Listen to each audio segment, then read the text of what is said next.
My Hero Academia League of Villains ranking as a villain girly. I love me a good villain, so let's get into it. I'm gonna start at my least favorites and end at my favorite. And if I don't include it someone, that means I just don't really care. I just like have no emotional attachment.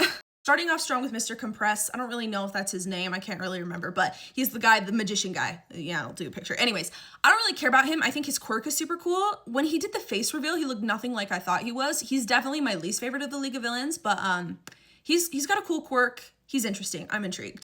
Next, we've got Spinner for sure. I don't give a crap about Spinner, other than his whole heteromorph stuff was really interesting and made me feel for him a tiny bit. And I do like that he's like a stain guy.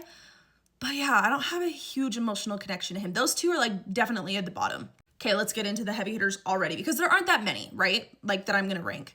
Oh, and I can't believe I'm already talking about him because I have to get passionate so you can feel how much I mean this with my soul. I love this villain so much. And the villain in question, his name is Twice.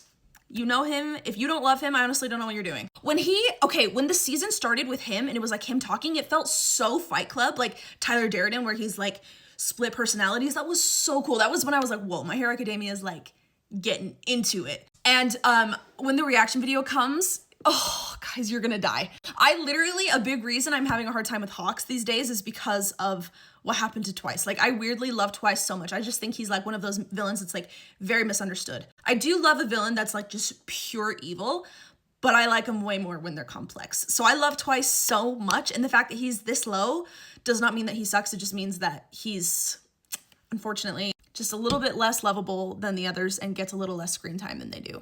Compress and Spinner, I would give like a 4, 3, 2 out of 10. Like, I don't really care. And the skip up to Twice, I would give Twice like an 8.8 out of 10. Like, he is such a good villain and he had the potential to be like literally the strongest. Okay, on next to, I think Toga. I think Toga comes next. I really like her as a villain, like a lot. Like, I think she's a really, really good female villain. It's not her fault, and this is a whole other video, and I'm just not gonna get into it because you guys are sick of it. I'm sick of it. I can't believe her clothes melt away. I don't want to hear the excuses. He wrote it that way. It's stupid.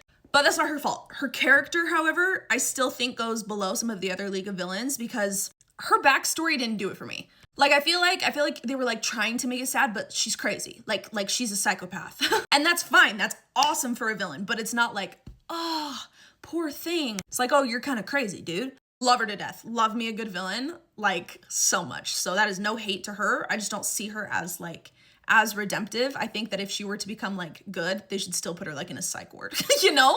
Okay, on to number 2 of the rest of them. Shigaraki. And I know that may seem low. Some of you probably have him at number 1 for sure. But for me, the reason he's not at number 1 is because, 1, it just personally bugs me how strong he is. Like, I really don't like when shows do that. I don't like when the bad guy is so strong that you have to like nerf him to beat him. I just don't love that. But his backstory, insane.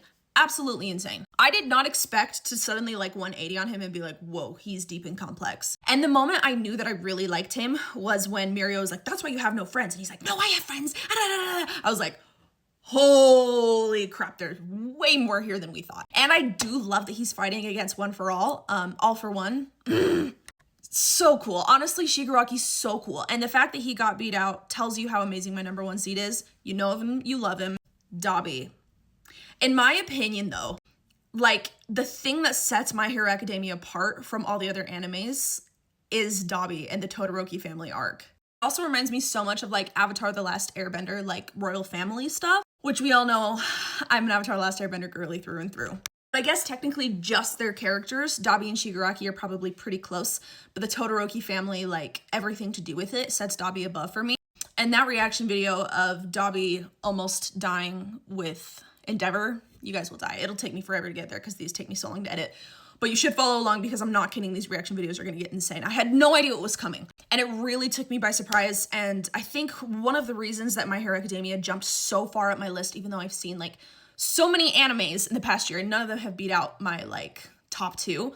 The reason that My Hero Academia broke into that holy realm is because of the Todoroki family and because of Dabi and because of Endeavor and because of Shoto. Like, it's so good. Anyways, another long video. Thank you so much for watching all the way through.